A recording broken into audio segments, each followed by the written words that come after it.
Thank you for joining us today on Living It Up, Making Life Juicy. I'm Ingrid Guthrie, and I have a wonderful guest with me today, and her name is Beth Downey, and she is the founder of Body Precision Pilates Studio in Rosemont, just down the road here. So welcome, Beth. Thank you for joining me today. So nice to be here. Great.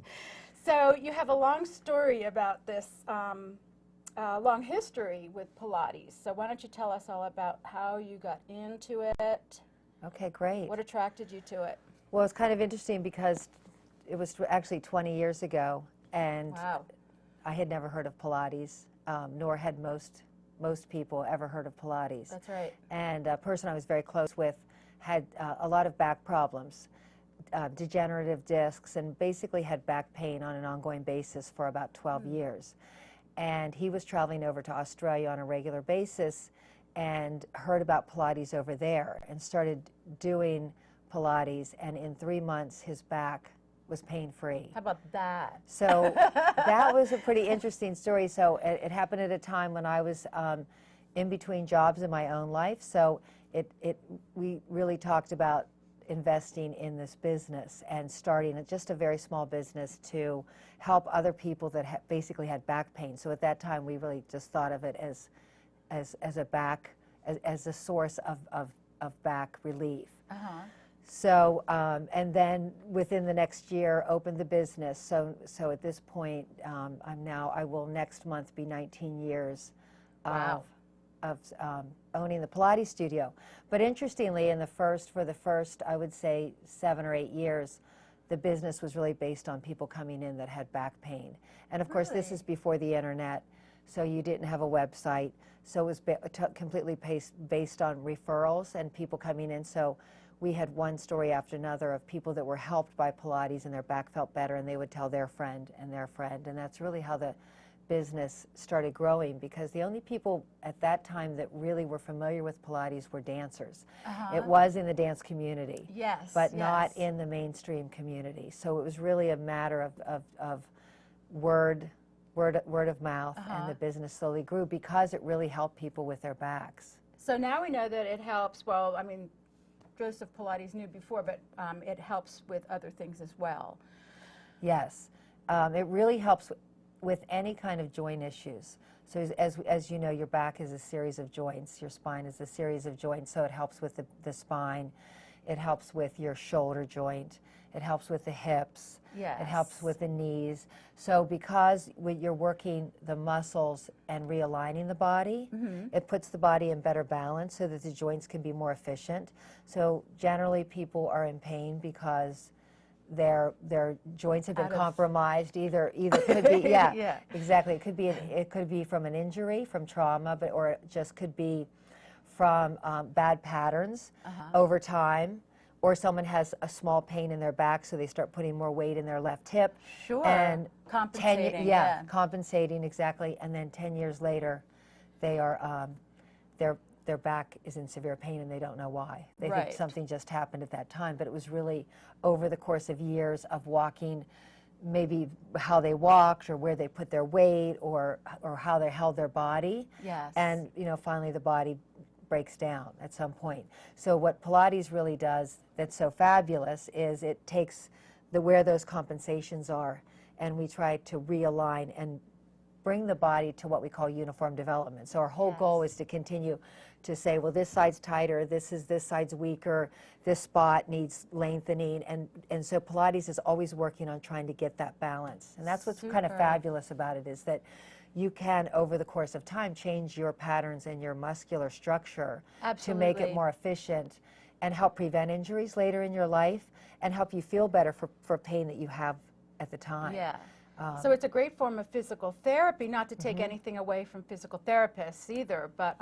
No, and lots of times we see people after they've done physical therapy and they've been released from the physical therapist. So their insurance is no longer covered. Right. But they want to continue on with a form of exercise that supports what they've been doing. So Pilates is great for that too. It really is. Yes.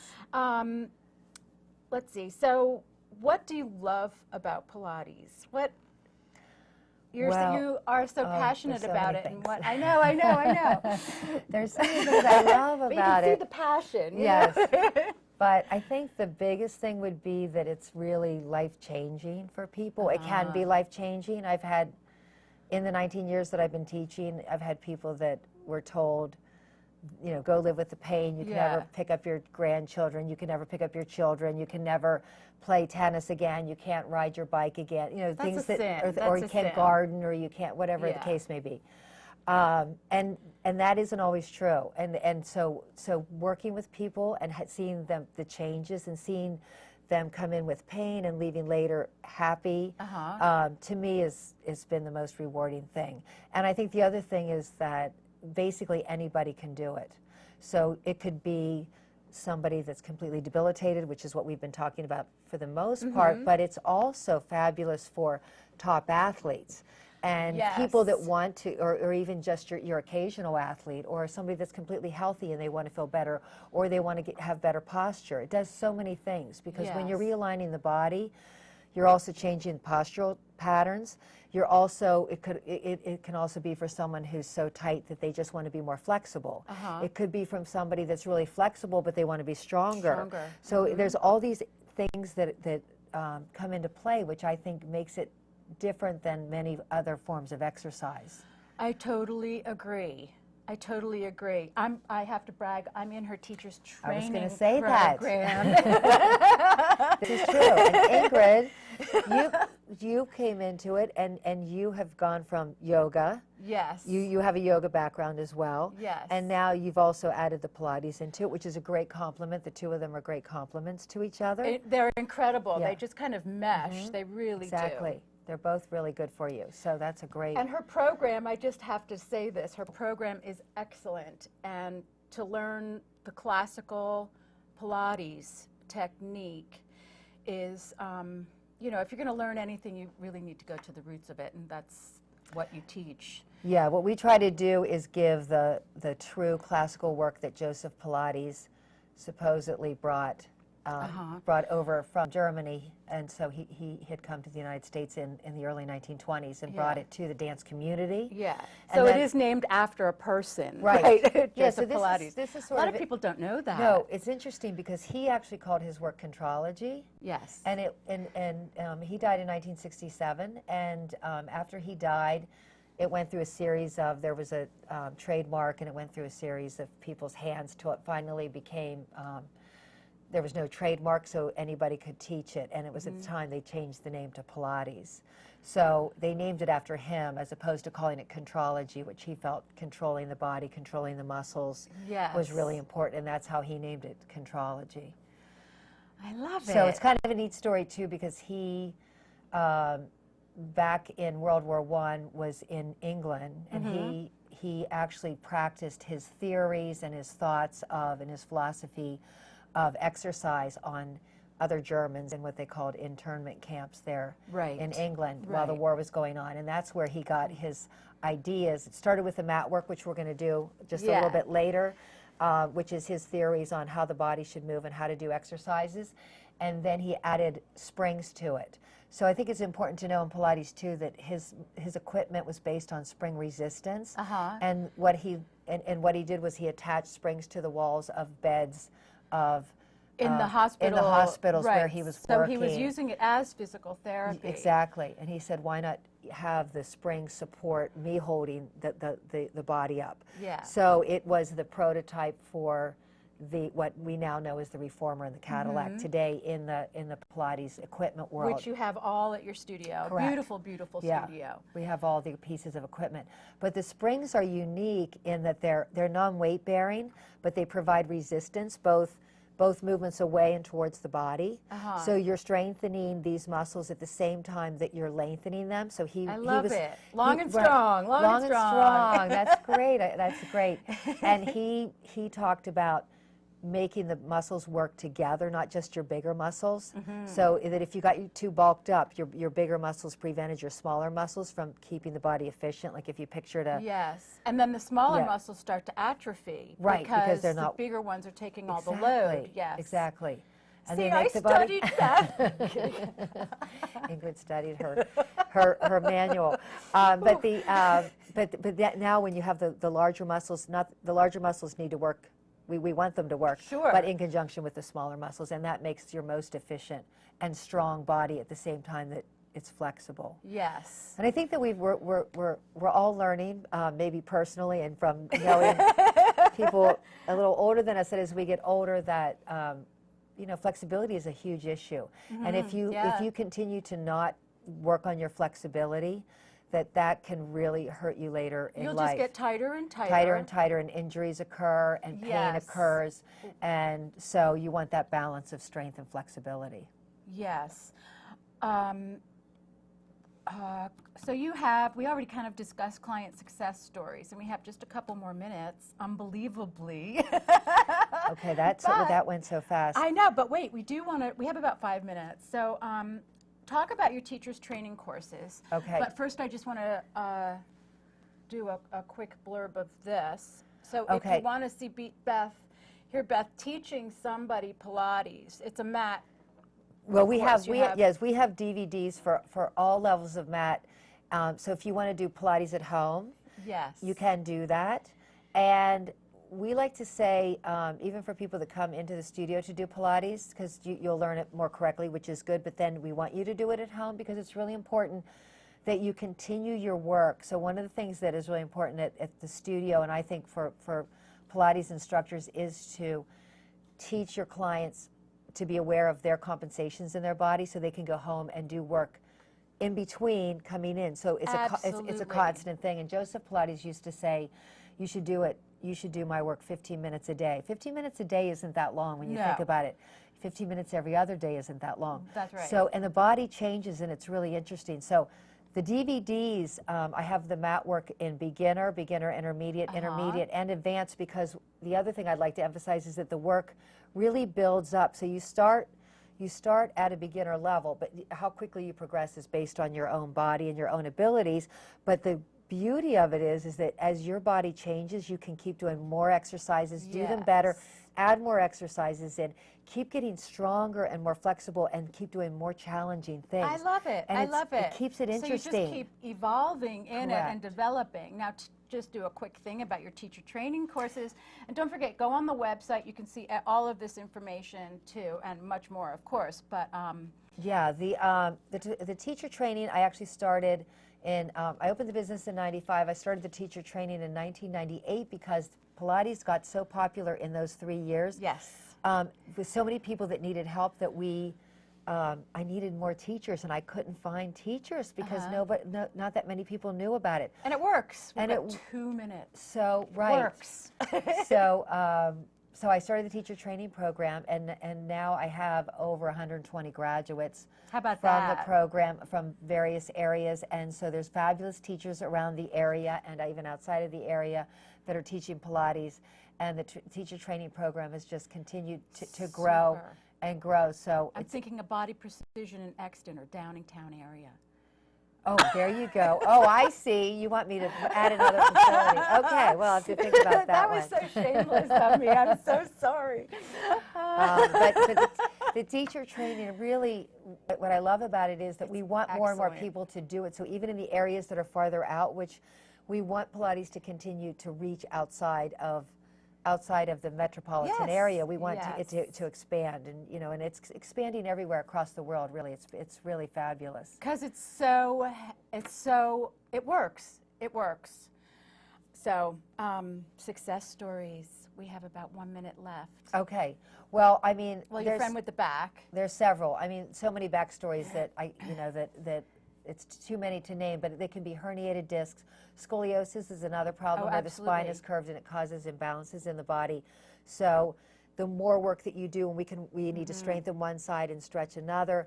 Neck issues. Neck issues, also the cervical spine. So strengthening those muscles there as well. I've had a lot of hip things where people have had a lot of pain in their hip. Yeah. And the hip joint, building the muscles all around that joint. And then we also look at the joints above and below every joint because they all affect that other joint. Absolutely. So any of the joints. The other thing I would just mention is chronic ailments. So anybody that has MS, rheumatoid arthritis, autoimmune diseases, Parkinson's. It's really fabulous for that. Fibromyalgia. Oh my God, that's huge. Because the work doesn't aggravate the muscles because it's non-weight bearing with the springs. It's very supportive and it can be very gentle. Yeah. And so it's really fabulous for those people. So we've had a lot of success stories with people that have suffered, and we've had success stories with people that also are runners. Are people that compete, people that are competitive, and then tennis people that get injuries from their arm. Any level of physical it is true. fitness, from the supreme athlete to just somebody who maybe walks or doesn't or hasn't even done anything for physical fitness. Beth, thank you so much. Thank you for having joining me. This is wonderful. us. And we're going to move on to the mat. Okay, so we're going to show a few. We're going to show a few exercises. We want to kind of maybe go through a few things where we show some basic work and build into some bigger work. I love it. All right. Well, thank you. And you'll be a great model. We'll see. Okay, living it up, making life juicy. Okay, bye everyone. Thanks for joining us on Living It Up, Making Life Juicy. I'm Ingrid Guthrie, and my guest is Beth Downey, founder of Body Precision Pilates Studio in Rosemont. And hi, Beth. You're going to teach me some of the basics of Pilates, right? Yes, some basics, and so we're going to show some exercises that are a little more challenging as well. So you can get an idea of where you can start and places that you can potentially go to. Excellent. Go ahead, do it to me. All right. Let's lay yourself back and scoot down a little bit so you're totally on the mat. Okay. Good. And let's start with your knees bent. Okay. So also I just want to make a note too that what we try to do with the Pilates is make sure that you're doing the exercises correctly. So one of the reasons it's really nice to have a one-on-one or be in small classes is for your teacher to be able to watch alignment. Because as we talked in the other segment, how important alignment is. Yes. So if you're misusing a pattern, you don't want to continue to do that. So it's really nice. And here I'm going to be right on top of you to watch your alignment, make sure that you're doing it correctly so you can continue on your path to your new body. Yes. The private classes at Body Precision are excellent, by the way. Thank you. So let's start with the breathing. Wait, first you have to say that they were voted the best of the main line for the past 8 years in a row. Yes, how about that? Very proud of that. And the best teacher in Pilates. That was Best of Philly. I got Best one of Philly. year, which was very nice. See if you're going to study with the best. Thank you. Okay. So let's start with the breathing. The breathing is really important, and Joseph Pilates himself emphasized the breathing because it releases toxins, and it also allows you to access the abdominal muscles. So we do spend just a brief little period of time, and you can do this breathing at home. It also relieves stress. It's really fabulous. Nice. So we like to inhale through the nose, deep inhale, and really spread your rib cage. And not just right here. Not just right here, but the rib cage, front, side, and back. Thank you. And then as you exhale out the mouth, slowly you draw the belly muscles down. So this is where we can really engage the abdominal muscles, right? So inhale, rib cage expands all the way around, almost like you're blowing up a balloon. And then exhale, we want to feel like the abdominal muscles. As you exhale, that you can really access all 4 layers of your abdominal muscles without pushing your back into the mat. So one more breath. Deep inhale, and it's beautiful, Ingrid, and then exhale, and she really releases it without tension in her mouth. Good. Excellent. Okay, so that's the breathing, and I added in the scoop. So the abdominal scoop is really important, that every time you exhale, you're engaging those abdominal muscles, and that's really how your core gets stronger, and that's really how the abdominal muscles get stronger, which also helps with low back pain. Absolutely. And getting those muscles, the deepest muscles, really strong. Right. Okay, so now we're going to add an upper ab curl in. So I'm going to have Ingrid take an inhale through her nose, and then exhale, start to curl up, and reach the arms long as she does. And she's curling up, drawing down with the belly, and reaching through these upper abdominal muscles. Inhale, slowly float your spine back down, and exhale to continue that movement. Nice. And then again, so she's not lifting her head as much with her neck, she's lifting it with her abdominal muscles. She curls through, the feet still press down into the mat, and she's got this beautiful abdominal scoop here. And then she floats the spine back down. So you can do this at home as well. This is great for the upper abdominal muscles. One more. It looks so simple, but I'll tell you, it's not easy. It's not easy. It Exactly. really isn't. And there you are articulating each vertebrae of the spine. Right. Just wonderful for absolute spine strengthening and lengthening. Right. That's exactly right. So good. And it was nice what you said, because from the top of the head, it's reaching up and over, and it articulates through the upper spine there. And then she floats herself back down. So it really protects the neck. She's not lifting through the neck. All right, so keeping her pelvis nice and level, we're just going to do a couple knee folds, and that's going to be to strengthen the low belly. Again, you think it's a leg exercise, it's not. So I want her to put weight in her left foot. Take an inhale, and then exhale to bring the leg in. And she's doing it through her belly, less through the quad. Inhale to lower the foot down, put weight in that foot, and exhale, bring her left knee in. Now the other thing that we're looking at here is her alignment, her knee coming straight into the shoulder. Inhale as she lowers the foot down, put weight in that foot, and then exhale. And the pelvis stays right here without tucking it. A lot of people tuck to bring it up.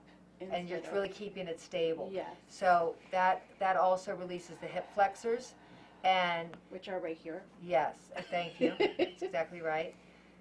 And we'll do one more on each leg. So this is really good for the abdominals, it's good for the hip flexors, and it's good to practice pelvic stability to continue the work into the later work.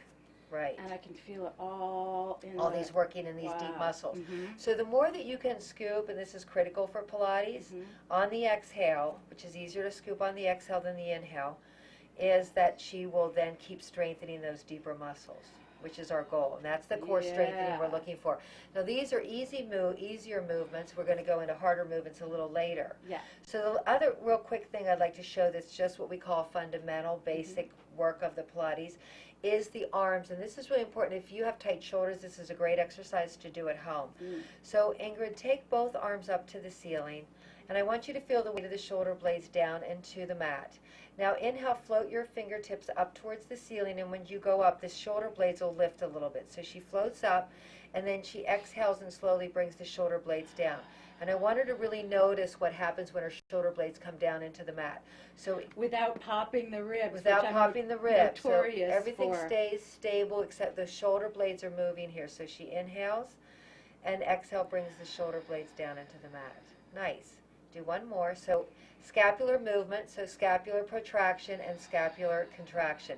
Now I want her to keep that weight of the shoulder blades to the mat, and take your right arm even with your shoulder straight back towards your ear, and the other arm comes down to your side. This is arm scissors, straight arm, and you only go as far as you can go without lifting the rib cage. So that shows I would drop it and then it would come out of the socket, so that's not right. Yeah, you're not lifting up and out and destabilizing. So you want that shoulder blade to stay down, which we just practiced on the up and down. And now she'll switch the arms and keep the weight, so almost moving like levers. Right? And I think you can go back a little farther there, Ingrid, without losing the rib cage. There you go. Isolated. Yeah. And then keep the weight in both shoulder blades as you switch the arms. So this is fabulous for opening the shoulder girdle if your shoulders happen to be tight. Also, if you're doing this at home, notice that Ingrid's head is level with her spine. If you find your head back where your nose is tipped back, then you want to put a little towel underneath your head. To bring it's more mostly the other way. So you really want to put a pillow. Fold up a little towel underneath your head to keep your head level. So that's important when you're lying on the mat, to have your head level with your spine. So beautiful. So those are some nice movements there just to get warmed up, right? Great. Those are some fundamentals.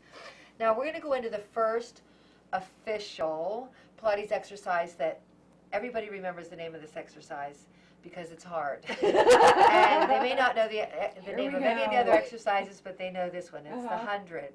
The 100 is called the 100 because you inhale for 5 counts of your arms. So start pumping your arms here. So we're going to pump. Like this. 2, Yeah, so you're 3, starting the pumping. 4, 5. Yeah. For an inhale. And then exhale for 5. So you just keep it going. So we do this 10 times, but not just here. We're going to have her come up. So that's why it's called the 100. So we do this. You're pumping the arms basically 100 times. 10 times 5 on the inhale, 5 on the exhale. Great. So let's come up into your upper ab curl. So we already practiced this. So she comes up. Bring your knees into your chest. And we're going to keep the legs together. And I want you to pump your arms here. So inhaling for 5. And exhaling for 5. That's 10. So that's 1/10 of the exercise. So you want to watch that she stays curled up. The belly's pulling down, so she's got to really work the abs. Shoulders nice and wide. Relax those shoulders down a little bit. There we go. Reaching them long. So you're also great for circulation, right? She's really pumping the arms here. This is good circulation. It's a great warm-up exercise. Now, as she gets stronger, if she's a beginner, she can do it here. Now we're going to take her legs up to the ceiling. Lower them down a little bit away. So now she needs more of this lower belly to work here to hold the legs. If this pops out, she's out of her deep muscles and she's not in the correct place. She'd have to bring her legs closer. But as she gets stronger, she goes lower. So this is, as she continues to be a more advanced student. Good. And can she go any lower and still keep the belly scooped? And she can. And our goal is to get the feet almost to the height of the eyes and when you're the most advanced. And go ahead and bend your knees in. I think that was at least 100. And we'll give yourself a hug and you can rest back. But that's just a little bit of a way to show how you can continue to progress. So Pilates, we can't just start out, if our core isn't strong enough, hey, I can do it from the advanced level. You want to start closer to the body and then take yourself farther away as you keep getting stronger. And it's really fun because it's more challenging as you don't stop doing the exercise because you're no longer a beginner. You make the exercise harder. Yes. Right, so that there's always another step, another step. Great. So another really great exercise that we can work and build up towards this actually can be beginner and it can be really advanced is the roll up. Oh, good. So come on up to sitting, bending the knees. Let's scoot a little bit forward so because when you actually roll all the way down, I go even maybe a hair more. So we can start really teeny tiny sitting up, legs together, inner thighs working, hands behind her knees. And I want her to just start curling her spine back. So as she curls back, it's an articulation of the spine. So we're often articulating the spine to get more flexibility. It's a sequencing of the spine. Till her arms are straight, stay there, hands stay there. And she's got her belly scooped. Great, so we're always looking for that. Feet stay down if she doesn't lose her feet. And then she curls back forward, but she's still creating space. She's not collapsing, but she's coming up and over. And keep the head down here. Yeah, good. Okay, so she could do that 10 times and just start to get the body, get the spine moving a little bit, pelvic mobility, a little bit of abdominal strengthening, but it's mild. Now she's stronger. She comes in to see me another week later or two. She's practiced. 3 minutes. Okay, so we're going to curl her back, and she's going to go back farther. Extend the arms, and and roll the spine down. So when she takes the hands off, that makes it harder. Nice, and you can take the arms up to the ceiling. So now she's actually going to come up and peel up from all the way from the floor, which is harder to get through that spine and push the feet down and stretch over. With the scoop. With the scoop. Now, as she advances even more, we can straighten the legs out, and that's so the legs are farther away from her, so now it's even harder. And she can roll the spine back down, curling through the spine, articulating, pressing the heels down. Good. Taking the arms up to the ceiling and all the way back to as far as she can go without losing the rib cage. Watch that rib cage. Yeah. And then bring the arms back up. Inhale, exhale. So the breathing always assists the movements. That's beautiful, Ingrid. And look, she peeled her spine. Lots going on here. She used the belly, and she stretched over and stacked back up tall. Good. So let's really quick show the teaser. Okay, 1 minute. Teaser. So this is a hard exercise. We're going to do the full thing. Oh my goodness. Here we go. So she's lying down. She's going to bring both ends of her body up. So this is a good level 3 exercise. Lifting up. Beautiful. Squeezing in her thighs, and then she's going to float down. We'll curl the spine and lower the feet at the height of the eyes. This is very hard to do and articulate the spine. Shoulder blades into your shoulder girdle. Now reach the feet out and away. So a little bit we lost the pelvis there, just a hair. She wasn't as warmed up. We usually do this later in the workout. So let's bring the arms a little lower when you come up. So that there you go, and then curl up. Yeah, and keep that pelvis curled under as you reach down and down. Beautiful. Okay. Beth, thank you so much. Thank you, for Ingrid. Thank you. joining And me. Ingrid is about to graduate from the Pilates training program at Body Yes. Precision, the mat training program. So she's going to be a mat teacher in the Downingtown area. Yes. So go visit Yes. Ingrid when you get your certification and your, Yeah. when you finish your training, I should say. You finish your Yes. training and then you were able to teach the mat. Absolutely. Yeah. Well, thanks for joining us. Thank you for having me. Absolutely. Living it up, making life juicy.